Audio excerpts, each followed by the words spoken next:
എല്ലാവർക്കും ആഗ്രഹം കാണുമല്ലോ ഈ ഒരു നിമിഷം. പഠിക്കാൻ തുടങ്ങിയപ്പം പറഞ്ഞ് നിനക്കിത് കംപ്ലീറ്റ് ചെയ്യാൻ പറ്റില്ല, ചിലപ്പോൾ പൈസയ്ക്ക് വേണ്ടിയുള്ള ചീറ്റിംഗ് ആണ്. കല്യാണം കഴിഞ്ഞപ്പോഴും കുറെ പേര് പറഞ്ഞു ഇനി പഠിത്തമൊക്കെ പോയി പഠിക്കാനൊന്നും പറ്റൂല. പക്ഷെ അവർക്കൊക്കെ ഒരു മറുപടി.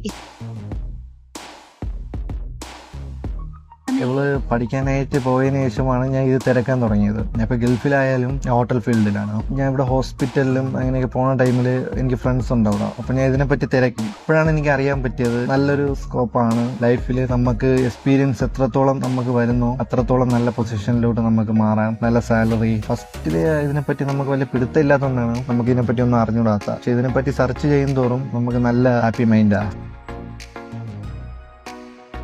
നമുക്ക് പറ്റുന്ന സമയത്ത് ജോയിൻ ചെയ്താൽ മതിയല്ലോ. അതുകൊണ്ട് ഡൗട്ട് ആയാലും ചോദിച്ചാൽ അവർ പറഞ്ഞു തരും. മോളെ നോക്കാനും പഠിക്കാനും ബുദ്ധിമുട്ടൊന്നും ഉണ്ടായില്ല. നമുക്കിതിന് ഒരു ബുദ്ധിമുട്ടായിട്ട് നമുക്ക് ഫീൽ ചെയ്തിട്ടില്ല. ഈ ഒരു തുച്ഛമായ എമൗണ്ടാണ് ഇത് പഠിക്കാനായിട്ട്. 1 ലക്ഷം 2 ലക്ഷം അങ്ങനെയാണ് വിചാരിച്ചിരുന്നത്. പക്ഷെ ഇവിടെ നിന്ന് എമൗണ്ട് കേട്ടപ്പം നമുക്ക് ഇത്രയേ ഉള്ളൂ. പക്ഷെ ഇന്ന് ഞാൻ വളരെ ഹാപ്പിയാണ്.